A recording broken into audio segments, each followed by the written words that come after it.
The following is a Terry Wyce production.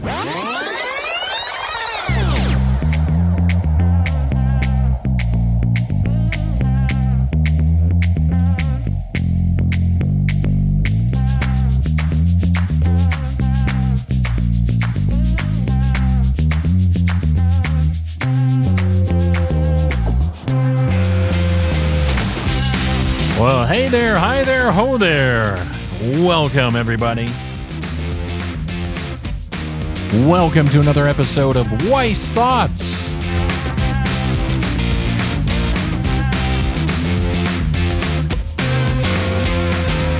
I'm your humble host, Terry Wyce, and I'm so glad you've joined me today for this episode of the podcast. Got lots in store for you. We're going to give you the word of the episode.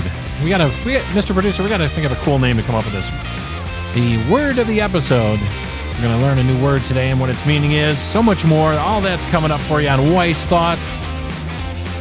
So grab your favorite beverage, get a seat around our virtual campfire, and let's get ready for another episode of Wyce Thoughts.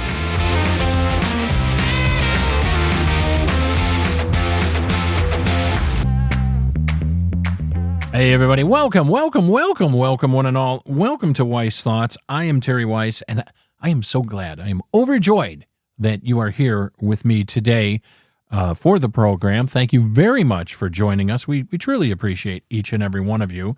And before we get started, got to take care of the housework, got to take care of the cleaning, as it were. If you want to check out more episodes of Wyce Thoughts, just go to my website, wycethoughts.com. Just spell my name right, W-Y-C-E. Again, W-Y-C-E, Terry Wyce, wycethoughts.com. There you can listen to each and every episode of the podcast. You can comment on shows as well. You can get in on the conversation. You can leave a review if you feel so inclined. We appreciate your reviews, whatever they may be. And also, you can check out Wyce Life, which is the blog on the website, to kind of get some more insight into what's going on inside my old noodle here today. And every day, it's all waiting for you at wycethoughts.com. And if you want to get in touch with me on now what is known as X, it is at Terry Wyce. At Terry Wyce on X, formerly known as Twitter. I used to always say, you can tweet at me on Twitter, but now it's, I don't know, I got to come up with a snappy thing to say about X because Elon Musk decided, hey, I want it to be X, so it's X. But anyway, it's at Terry Wyce there. I've also got a YouTube channel. Just look for Wyce Thoughts on YouTube. And we also have a Facebook page. Just look for Wyce Thoughts on Facebook. There we go. All the information that you need to know to find me. I'm not a hard person to find. You can do all that. And if you just want to just write me an email, well, hey, why not? It's mail, M-A-I-L, mail at wycethoughts.com. I got to adjust this microphone a little bit. There we go. Mail at wycethoughts.com. Good old-fashioned email. Remember that? Remember email? Yeah. I know everybody's now, instant messaging and social posting and TikToking and Instagramming and all that fun stuff. But hey, whatever is your fancy. So welcome to the program, one and all. Welcome to Wyce Thoughts. And again, as aforementioned, I am Terry Wyce. And again, I appreciate your listenership. So let's dive right in, shall we? Let's learn the word of the episode, or the episode word. Should we call it the episode word? I don't know. We'll have to think on what to call this segment of the podcast. But today's word is Correro. It's spelled K-O-R-E-R-O and is pronounced Correro. What it means, it's a noun. It's a conversation, discussion, or meeting. Here's some example sentences for you. There's a roundtable Correro every evening at the conference. Or you can use it kind of this way. If you can't make the morning Correro, let me know ahead of time. Or another way you can use the word Correro, I want to have a Correro with everyone on the team by the end of the year. Basically, its origins are mid-19th century. Originally from the Maori language, I believe that's how you pronounce that, Moore. Corero is also used in New Zealand English as a noun for a conversation, but being more specific, a formal discussion in Maori. Corero is used as both a verb to speak and a noun, speech or conversation. So in a general sense, but as soon as it moves to the English context, there is more formality. For example, at the National Library of New Zealand in Wellington, there's a permanent exhibit about this word. And where is it? Permanent exhibit documenting the 19th century constitution documents of Elorera in New Zealand.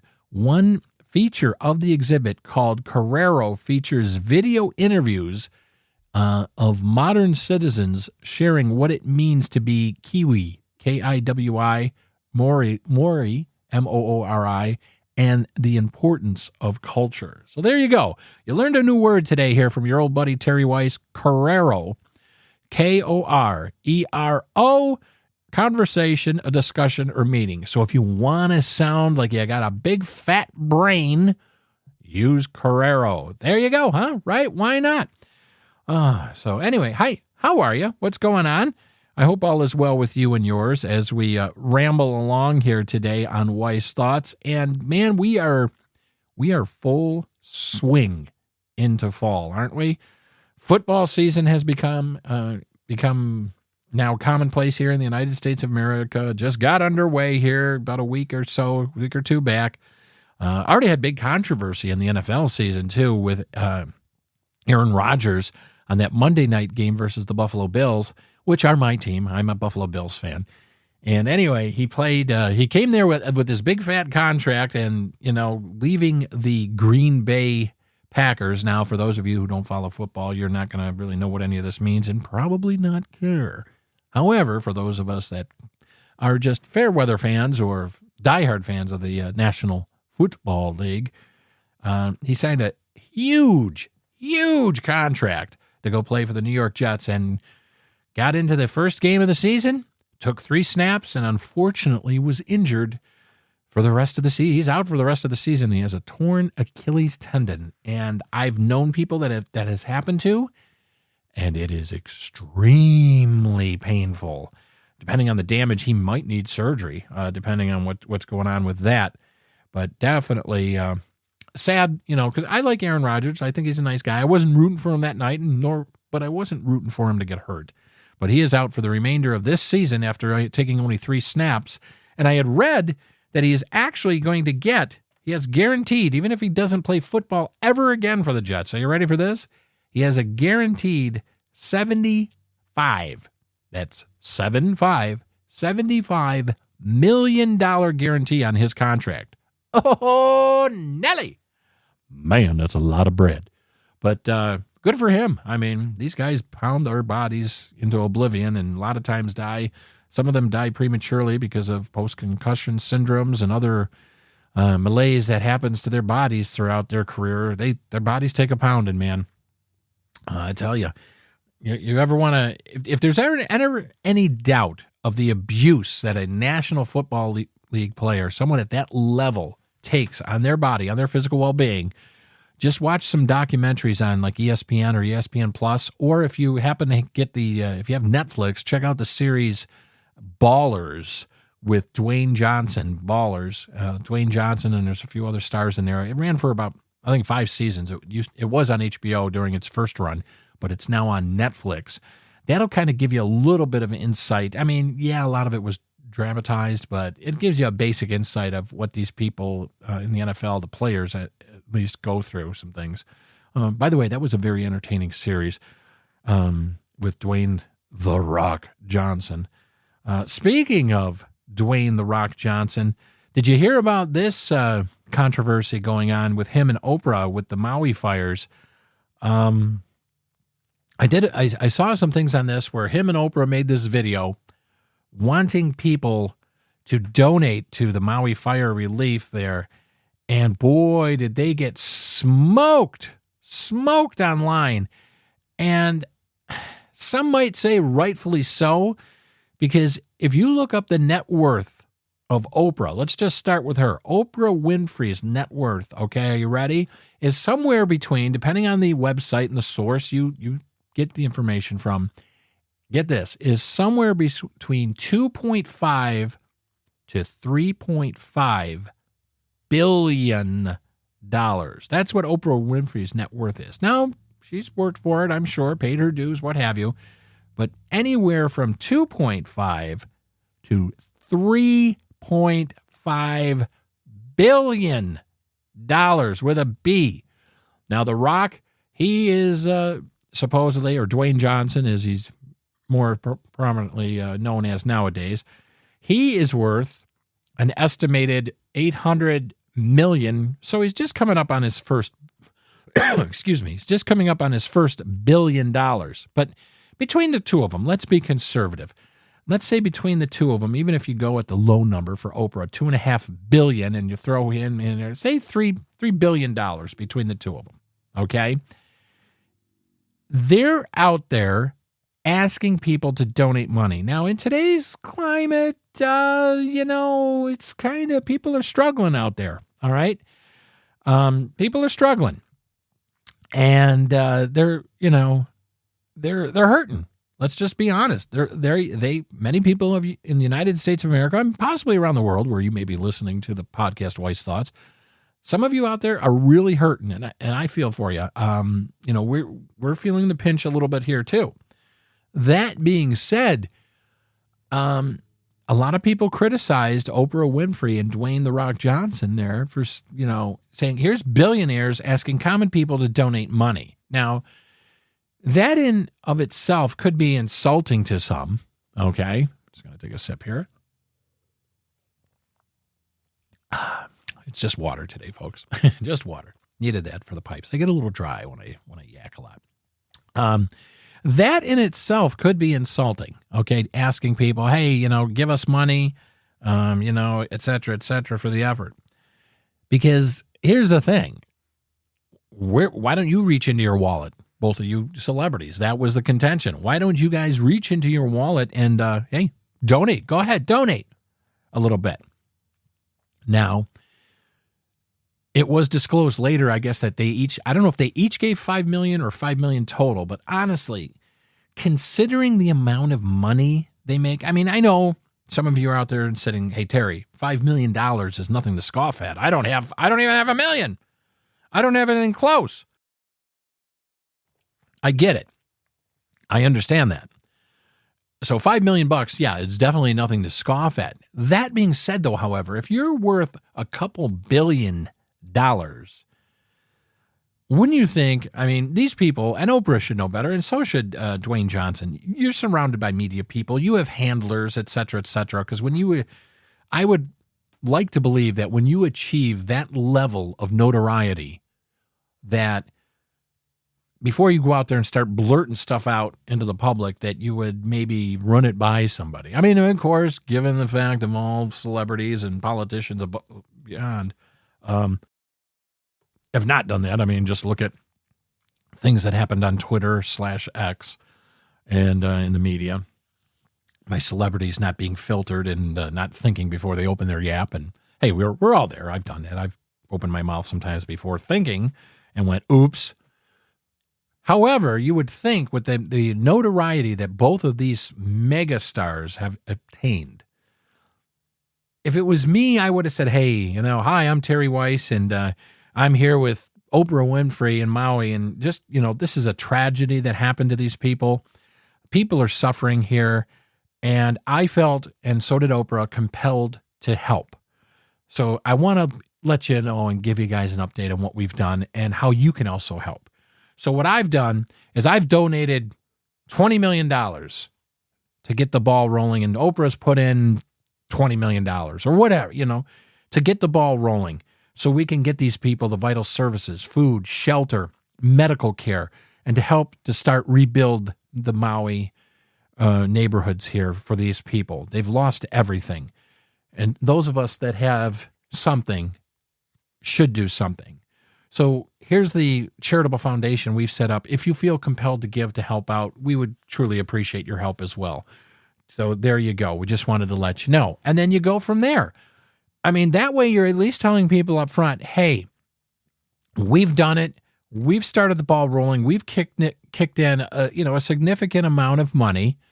And here's what you can do if you feel so compelled. Myself, that's how I would have handled it. With a little more apparent transparency. That's the word I'm looking for. A little more transparency up front. So that way, it shows a good faith measure, and you're establishing trust and everything right from the get-go. Now, another thing that I heard about this fiasco with Dwayne Johnson and Oprah Winfrey with their Maui plea is that some people have stated, I haven't done this, so I can't speak truth to this, but I'm just going to tell you the water cooler rumors about it. Some people have clicked on that link for their foundation that they had set up, and supposedly that link goes to an organization that in the past has been known to funnel money to actors and actresses in Hollywood. I'm not saying, I'm just telling you what some people who have clicked on that link have been reporting. Now, you got to put two and two together, and some people are smart and they're on the ball and they do their homework, and they said, wait a minute, Hollywood's on strike. These people aren't getting paid now, and you come out with a charity organization and you want everyday folks to give to it, but yet it's going through an organization that funnels money into organizations that pay actors and actresses some type of fund. It looks fishy. It looks disingenuous.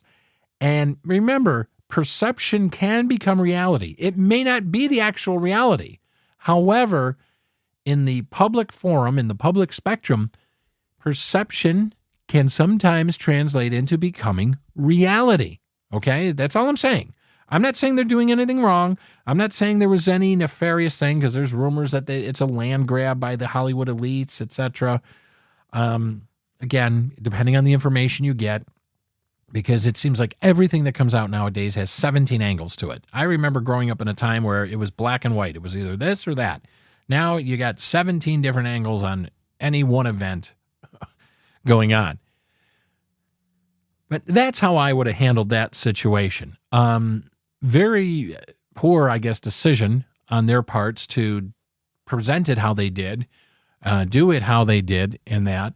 And it's unfortunate now because it's coming back to bite them in the backside, in that their public images are tarnished. Okay, I mean, and I know some of you are out there saying, Terry, no matter what you do, no matter how successful you've become or don't become, or if you're just an everyday Joe or Jane, you're going to have haters. I get it. I'm on social media. I got haters. I mean, I try to remain as positive as possible. But there's certain things I have an opinion on, and as long as we are still a free country, I'm going to give my opinion, just like you're entitled, and I would encourage you to give your opinion and your thoughts on. This is how we have great open dialogue and share and express ideas and move forward for the betterment of our society. It's called freedom, and I'm a big proponent of freedom in many, many forms. Okay. So that being said, I have a point here as I ramble on. It's just that you would think that they would have known better and done better, because their reputations now have taken a significant blow. I mean, they got blasted on places like Instagram, TikTok, Facebook. I mean, just anywhere social media was just ripping them to shreds. And, social media, I have a very tepid opinion of social media. While it can be used for very, very good things in the world today, and it can get us various degrees of information and insight that we might not have had access to unless we, met in a public forum with our neighbors, it can be used for nefarious means. And we know all about how it can be used for nefarious means. So moving on to another topic, speaking of social media being used for nefarious means, did you happen to see the article that was out? I believe Newsmax first broke the story that the White House may have violated the First Amendment with its instructions during the illness that came out in 2020, as far as censure of opinions and thoughts on it, and the canceling of people, not just everyday people, mind you, but doctors, okay, accredited doctors, some very highly accredited physicians and think tanks and laboratories, because there were different opinions than what was being pushed forward, some would say, in the mainstream media. And a lot of people were censored. I'm sure you know all about this. A lot of people were censored, shut down, quote unquote, canceled. And then, you had that information being suppressed, as it were, by government, which should never happen. I'm sorry. Again, I go back to freedom. I'm a big proponent of freedom. And in all forms for freedom of speech. Now, I've had people clap back on me on social media and say, oh, so you can't run into a movie theater and yell fire, so I can do that now? I mean, people just get ridiculous when they don't want to have an intellectual discussion with you. And I've had some knuckleheads that have reached out via social media platforms and such and say, just asinine things. I guess that's the only way I can describe it. Just asinine things, because either they're sitting in mom and dad's basement, 40-something-year-olds with no job and no life, eating Pop-Tarts and Hot Pockets and have no future. And they just don't want to have a smart intellectual discussion. I'll listen to anybody's opinion, even if I vehemently in my soul agree with it. But however, I'm going to listen to your opinion as long as makes sense. If it's just not incoherent ramblings of someone who is quote unquote triggered, because I don't believe in wokeism. I don't believe in triggering. I don't believe in any of those buzzwords, okay? And take that for what you like. If you talk to me, you're getting good old-fashioned conversation back and forth, and we can even have a very spirited and heartfelt and maybe even highly heated discussion without name-calling, though, and without, degrading the other person, just staying on target and on point, because that's how ideas are expressed and exchanged, and that's how everybody learns something. I've learned some of my greatest information, and on some things I've had a change in opinion by having very good back and forth conversations with people who had a totally opposite opinion or saw things differently or had different information that I didn't have access to with them. So, circling back, though, to use a Jen Psaki-ism, circling back, the White House may have violated the First Amendment of the Constitution, or is it the Bill of Rights or Constitution? Bill of Rights? Freedom of speech. All I know is it's freedom of speech. It's the first one. It's number one, freedom of speech. And you can't do that, all right, no matter what the justification might be for. And speaking of violating the Constitution, did you hear about this individual, this governor in New Mexico that suspended the Second Amendment in certain towns and counties throughout New Mexico? That has been now stopped by a court, stating that people that have lawful open carry permits, because I believe they are an open carry state, and they might even be a constitutional carry, I'm not sure. But anyway, evidently there was a tragedy where a 11-year-old child was a victim of a stray bullet, and this governor who decided, well, I've had enough, and she just suspended the Second Amendment rights for all the people in her state there. That's my gathering on it. You can't do that, folks. You can't suspend the Constitution on your whims or on your feelings. It is there to protect we the people. And I'm a big proponent of individual freedom and the Constitution and the Bill of Rights in this country, okay? That is not going to change. I will never waver from that. That's not going to happen. This country, our country here, the United States of America, was founded on freedom. We left England to start this great nation, our forefathers and ancestors, and many have traveled from other lands to come to the United States of America to seek freedom, freedom of choice, freedom, liberty, opportunity, a chance for a better life. That's what our nation's foundations, our bedrock, is built on. You, and by you I mean any government agency, civil agency, what have you, any woke cult. You just can't suspend the Second Amendment, First Amendment, any amendment, just because it hurts your feelings or triggers you. Not going to happen. We, the people, won't stand for it. There's a lot of us out here that won't stand for that, and you're not going to do it. That's why a lot of times when I get involved in conversations with people, whether it be out in what I like to call the real world, and then in what I call the Matrix. I call the Matrix, and by the Matrix, I'm not referring to the Keanu Reeves movie. I call the Matrix on the online world. That's the Matrix, okay? Social media and that, when they start saying, well, we got to suspend this and we got to take away these rights and that. No, you don't take away rights. If anything, you modify them and make them better. Because once you start suppressing people's rights, okay, all hell's going to break loose. It never ends well. It never ends well for the common person when rights are being suppressed and suspended in any society, not just the U.S., but any society. Just ask anyone around the world who's been oppressed and their rights have been suppressed by big government or agencies or powers that be. But it never ends well. So that may go to the Supreme Court as well, too, I guess. If I was reading that article correctly, it's from Newsmax. I'm going to put links to some of these articles that we talked about here. The one for the White House, the gun control thing, Second Amendment suspension, and what we talked about earlier on the program with Dwayne "The Rock" Johnson and Oprah. I'll put those in the show notes. You'll have links to go read that for yourself and draw your own conclusions, as it were, regarding that. But, hey, we're going to wrap it up at this point. That's about all the time we got for today on this episode of Wyce Thoughts, but I truly appreciate you being here. Hey, thanks for listening to the program today. I truly appreciate each and every one of you out there. And remember, to see a change in the world, you have to be the change in the world you want to see. It all starts with you, the person looking back at you in the mirror every morning. Remember to be kind to yourself, be kind to others. If you want to tweet at me on Twitter, it's at Terry Wyce. Stop by the website, wycethoughts.com, just to make sure you spell my name right, W-Y-C-E, wycethoughts.com.